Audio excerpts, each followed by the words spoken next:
monsieur Raymond Aubrac, vous êtes l'un des techniciens français qui ont vécu au Maroc et qui ont côtoyé de très près feu Abderrahim Bouhabid. Est-ce qu'on peut savoir dans quelles circonstances vous vous êtes rencontrés? Eh bien, je suis un ingénieur des ponts et chaussées et en 1957, j'avais créé, je dirigeais un bureau d'études et ce bureau d'études m'avait conduit en Chine. Et je suis arrivé au Maroc par la Chine parce que j'avais observé en Chine un grand intérêt pour le marché marocain à cause du thé, qui est un des produits importés par le Maroc. Et j'avais été examiner les possibilités du marché marocain. Et donc j'avais fait quelques voyages dans le courant de l'année 57 au Maroc. Et à ce moment-là, au Maroc, j'avais retrouvé quelques amis français. En 1957, je dirigeais un bureau d'études que j'avais créé. Et je suis arrivé au Maroc par l'intermédiaire de la Chine. Parce que j'avais fait plusieurs travaux en Chine, avec les Chinois, et j'avais observé l'intérêt des Chinois pour le marché marocain.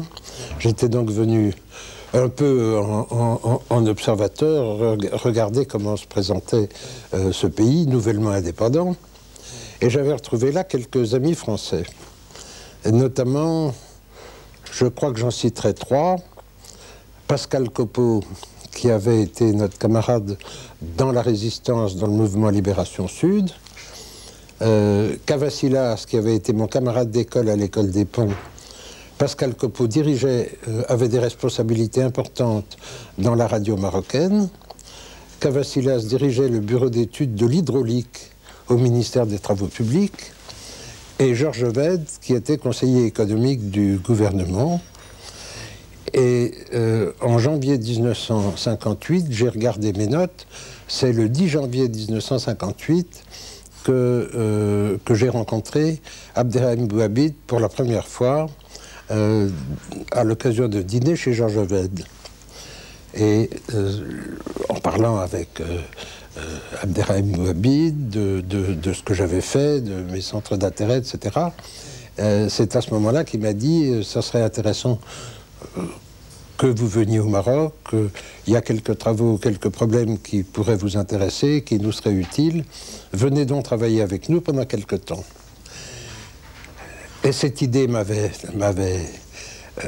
occupé pendant quelques semaines, et finalement j'avais décidé d'y donner suite, si bien qu'en avril 58, je suis arrivé au Maroc, seul, pour répondre un petit peu à l'invitation que m'avait faite Abderrahim Bouhabid.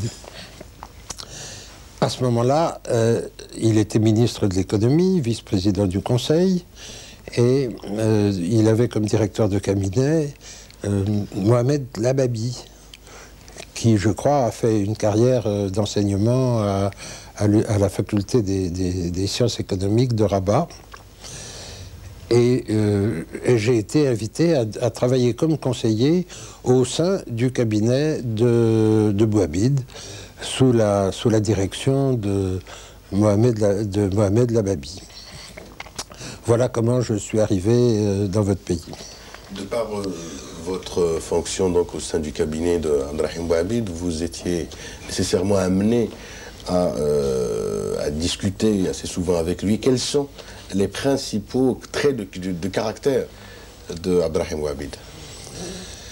Eh bien, j'étais très séduit par Bouhabid parce que sa personnalité, c'est un Marocain, et c'était aussi un petit peu un Français. Il connaissait parfaitement la culture française, il est très cultivé, il avait beaucoup lu, il continuait à suivre les publications littéraires françaises, il connaissait très bien le milieu parisien. Je crois qu'il avait travaillé à Paris ou en liaison avec Paris dans la période de préparation de l'indépendance.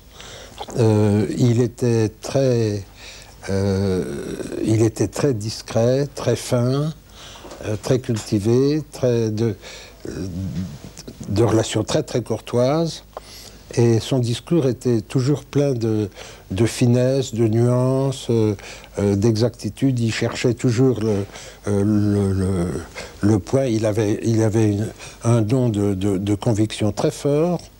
Et en vérité, il me rappelait quelques personnalités françaises avec lesquelles j'avais eu l'occasion de travailler. Je citerai notamment Emmanuel Dastier de la Vigerie, qui avait été ministre de l'Intérieur à la Libération, ou Léon Blum. Il rappelait beaucoup Léon Blum par beaucoup de traits de caractère et de comportement.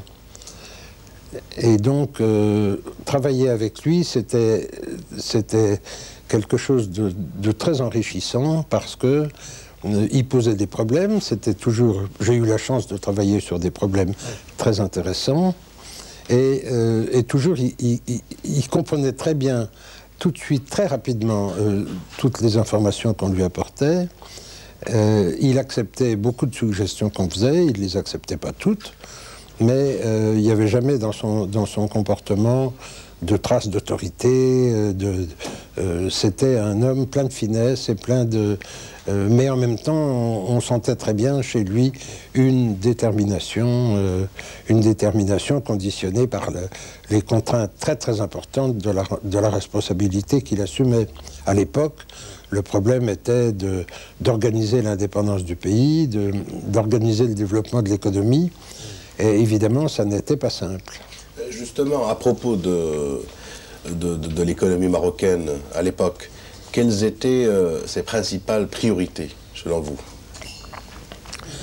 Les priorités de l'économie marocaine à l'époque, c'est pas un problème très facile. C'est un pays qui vient d'acquérir l'indépendance politique, heureusement sans rupture violente comme ça s'est produit dans d'autres circonstances, notamment des pays voisins. Mais c'est un pays qui a encore besoin de construire son indépendance économique. Les conditions dans lesquelles le Maroc est devenu indépendant sont telles que la plupart des intérêts français étaient restés implantés. Et vraiment, l'indépendance économique du pays n'était pas achevée. Les liaisons entre l'ancienne métropole, la France et le Maroc étaient encore très très étroites. Et on sentait très bien que le gouvernement marocain voulait bâtir une indépendance politique, économique, sans couper avec les relations économiques utiles avec la France. C'est la raison pour laquelle j'étais très intéressé de travailler sur certains des problèmes que Bouabid m'avait demandé d'explorer. Je dois dire que le problème central sur lequel il m'a fait travailler dès l'arrivée, c'était un problème lié à mon activité, à mon métier, à mon activité professionnelle. La France avait construit au Maroc une infrastructure routière, mais aussi une infrastructure de contrôle de l'eau. On avait construit un certain nombre de barrages, de grands ouvrages, et ces grands ouvrages étaient destinés essentiellement à deux objectifs, l'électricité et l'irrigation. Les centrales électriques étaient construites ou en fin de construction, mais l'irrigation n'avançait guère, parce que ça touchait à des problèmes très complexes dans la vie rurale du pays. Et le premier problème sur lequel Bouabid m'a demandé de travailler, c'est comment faire pour que la valorisation des investissements hydrauliques au bénéfice de l'agriculture et de l'économie marocaine puisse se produire. C'était le problème central sur lequel j'ai travaillé pendant finalement tout mon séjour au Maroc. J'étais arrivé très vite à la conclusion en observant que les responsabilités du développement de l'irrigation étaient partagées entre plusieurs ministères, le ministère des Travaux publics qui construisait les ouvrages, le ministère de l'Agriculture qui construisait les canaux, le ministère de l'Intérieur qui encadrait les paysans. Chacun de ces départements ministériels avait une logique différente. Et il n'existait pas un objectif commun pour aboutir à un résultat, au seul résultat important qui était de développer l'agriculture. Et j'avais donc très vite dès le mois de juillet 58, proposé à Bouhabid de réunir les différents services techniques qui concouraient à ce résultat dans un seul organisme, en lui donnant une certaine autonomie administrative. L'idée avait été acceptée, elle avait été même acceptée au niveau du Conseil des ministres dès juillet 58, mais les modalités pratiques étaient très très lentes et très difficiles parce qu'on se heurtait à beaucoup de résistance de la part des services. Donc pendant cette période de latence, de maturité, de discussions auxquelles je ne participais pas, c'était des discussions de nature politique ou d'autorité personnelle entre différents ministres, Bouhabid m'avait demandé de travailler sur quelques autres problèmes qui étaient à l'époque importants. C'est ainsi que j'ai eu à travailler sur le problème de l'office des phosphates. Les phosphates marocains très riches étaient sous le contrôle d'un organisme installé à Paris qui utilisait les phosphates marocains très riches pour aider les phosphates tunisiens ou les phosphates algériens dans un comptoir central dont il était important que le Maroc puisse se dégager. Un autre projet sur lequel j'ai eu à travailler, c'était les rapports entre le Maroc et le marché commun. À l'époque, un certain nombre de milieux d'affaires marocains et français, ou français et marocains, souhaitaient un rapprochement rapide avec le marché commun. Nous sommes à 2 ans de la signature du traité de Rome, et la discussion avait commencé, mais naturellement le problème était très complexe, et je suppose que je n'ai pas été le seul à travailler sur ce problème, mais j'ai eu à regarder de près dans quelles conditions il pourrait être utile ou nuisible au Maroc, à l'époque, de se rapprocher du marché commun. Je voudrais vous poser une dernière question concernant toujours surtout la fonction de Feu Abdelrahim Bouhabid en tant que ministre de l'économie. Était-il un bon ministre de l'économie? Je ne suis pas du tout un bon juge pour apprécier les qualités d'un bon ministre de l'économie. Je l'ai vu animer les travaux de la planification, qui étaient très importantes. À l'époque, Bouhabid, appartenant à une famille de pensée de caractère socialiste, était très partisan de la planification. C'était aussi mon cas, j'avais travaillé un peu dans les commissions du plan en France, et il a sans aucun doute lancé et conduit les premiers travaux de planification qui avaient comme objectif d'identifier les grands problèmes, de chercher les voies de solution dans les contraintes où se trouvait à l'époque ce pays. En outre, ce qui m'a beaucoup frappé chez lui, c'est la manière dont il a géré, au niveau de l'administration, les relations avec les cadres français. Les cadres de l'administration, mais aussi les cadres de l'économie. Dès lors que le Maroc est devenu indépendant politiquement, les responsabilités politiques ont été, au moins théoriquement, assumées tout de suite par des Marocains.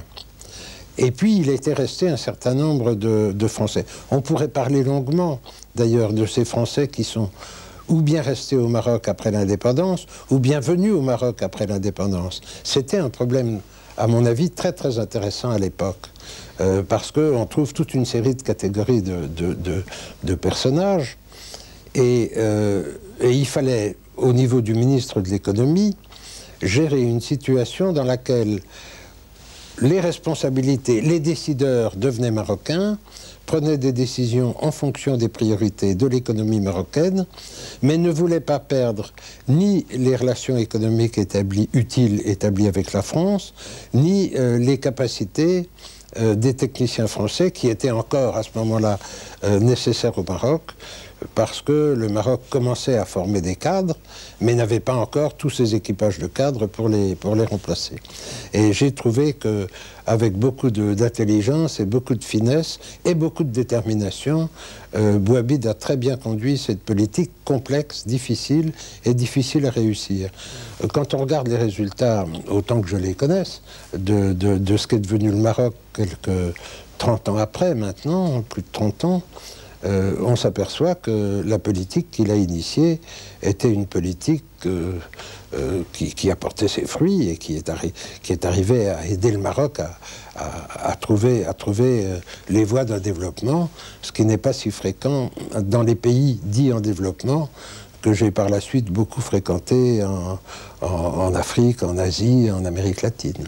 Merci.